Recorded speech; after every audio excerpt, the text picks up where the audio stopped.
Baiklah, kita lanjut pada tata nama hidrokarbon aromatik. Tata nama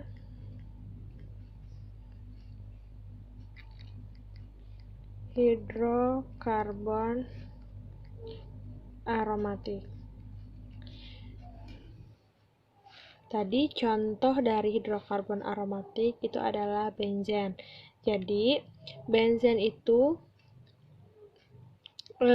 kita dapat membuat turunan benzen di mana karbon yang berikatan dengan hidrogennya itu akan melepas sehingga karbon yang kehilangan elektron akan berikatan dengan gugus lain atau atom lain.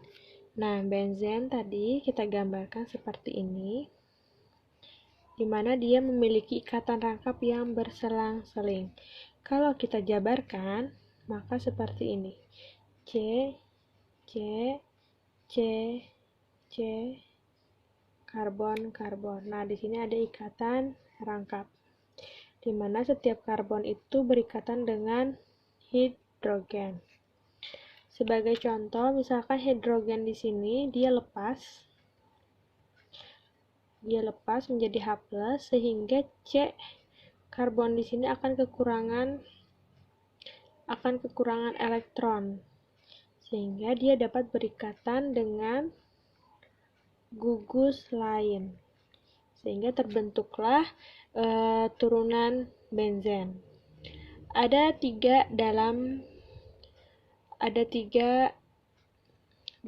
penamaan hidrokarbon aromatik, di mana tata nama hidrokarbon ini biasanya menunjukkan pada penamaan trivial atau nama turunannya dan tidak memiliki sistematik yang jelas sebenarnya. Jadi ada monosubstitusi, ada disubstitusi, dan trisubstitusi. Substitusi di sini maksudnya adalah penggantian antara hidrokarbon dengan gugus lain. Yang pertama tadi ada monosubstitusi, disubstitusi, dan trisubstitusi. Mono 1, di 2, tri 3. Berarti kalau mono berarti adanya penggantian satu karbon,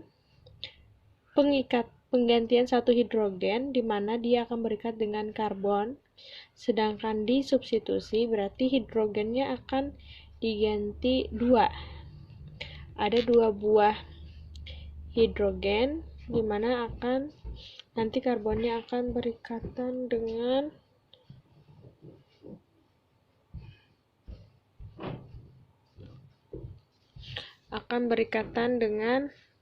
gugus lain. Sedangkan trisubstitusi berarti ada 3 karbon yang melepas hidrogen, dan 3 karbon tersebut juga akan mengikat gugus lain. Sebagai contoh, yang pertama kita masuk penamaan dalam monosubstitusi. Jadi monosubstitusi tadi karbon akan melepaskan satu hidrogen, tetapi dia dapat berikatan dengan gugus lain. Ada 3 cara pemberian nama senyawa benzen ini dengan monosubstitusi. Yang pertama, cincin benzen itu akan dianggap sebagai induk.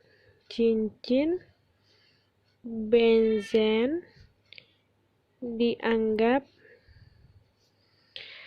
sebagai induk.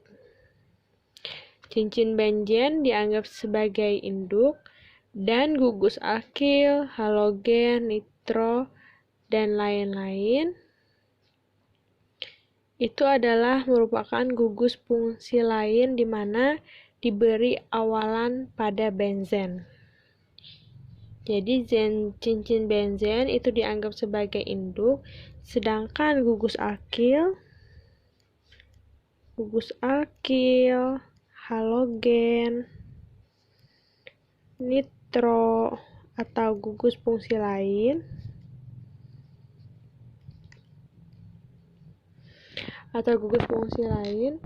itu dinamai sebagai awalan.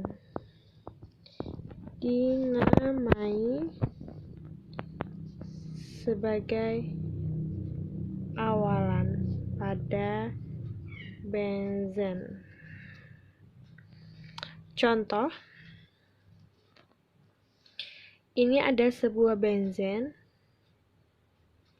di mana dia berikatan dengan gugus lain, yaitu sebuah alkil CH3. Nah, jadi ini ada benzen dan di sini ada alkil CH3. Jadi kita bisa cincin benzen itu dianggap sebagai induk. Ini adalah merupakan induk, sedangkan ini adalah gugus alkil. Gugus alkil itu dinamai sebagai awalan pada benzen. CH3 ini adalah metil. Jadi namanya metil, sedangkan ini merupakan benzen. Jadi ditulis metil benzen. Nah, cukup penamaannya seperti ini. Contoh lain,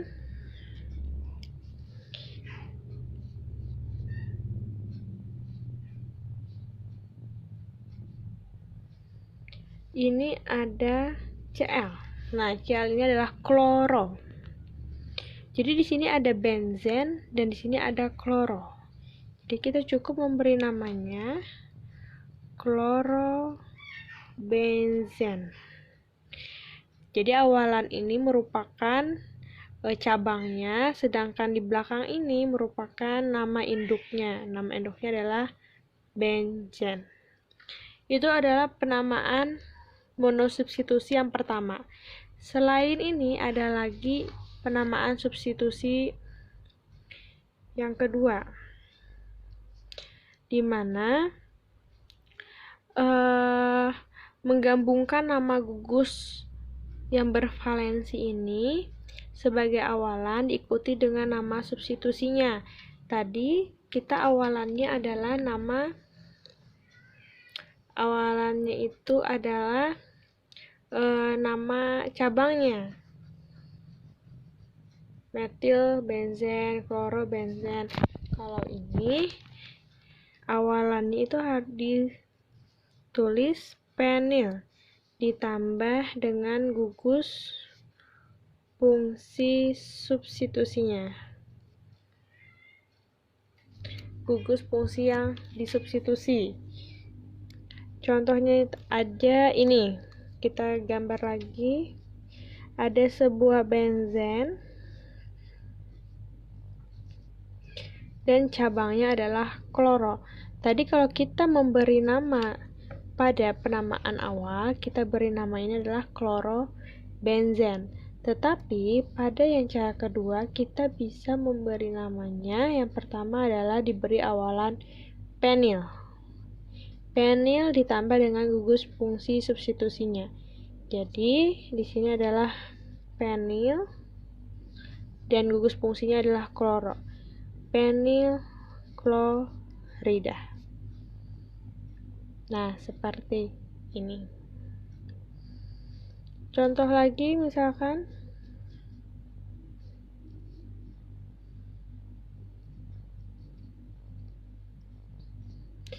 Br. Berarti di sini misal namanya adalah penil bromida. Cukup seperti itu. Jadi misalkan kalian ingin memberi namanya seperti ini, penil klorida atau klorobenzen, itu sama, dua-duanya benar. Jadi terserah kalian mau namanya seperti ini atau penamaan seperti ini.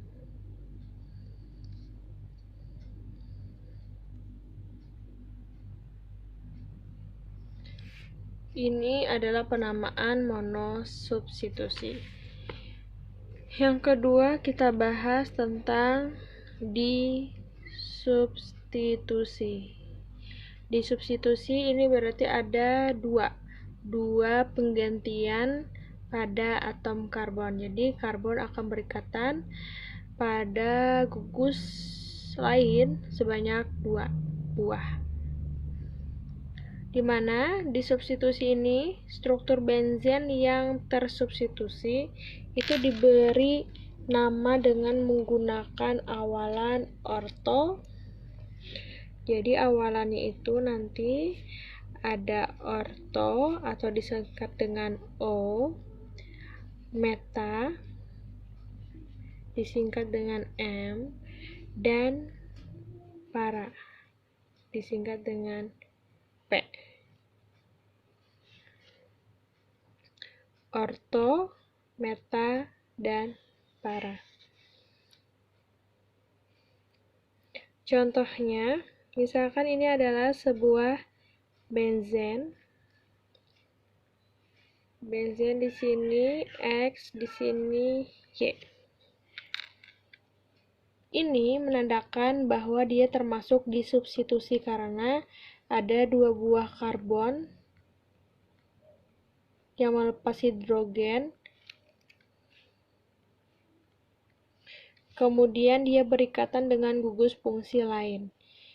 Kalau cabangnya itu ada di sebelah sini dan sini, maka itu awalannya adalah orto atau O. Misalkan lagi,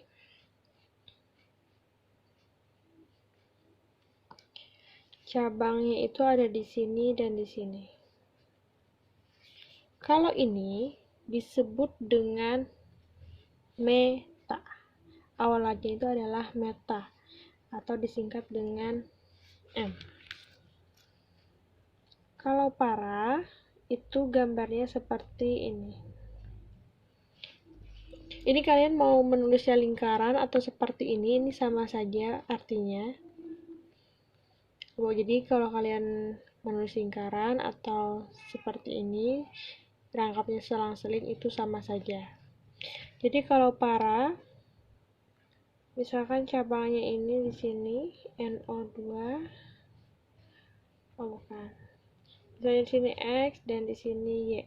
Jadi dia itu berseberangan, cabangannya itu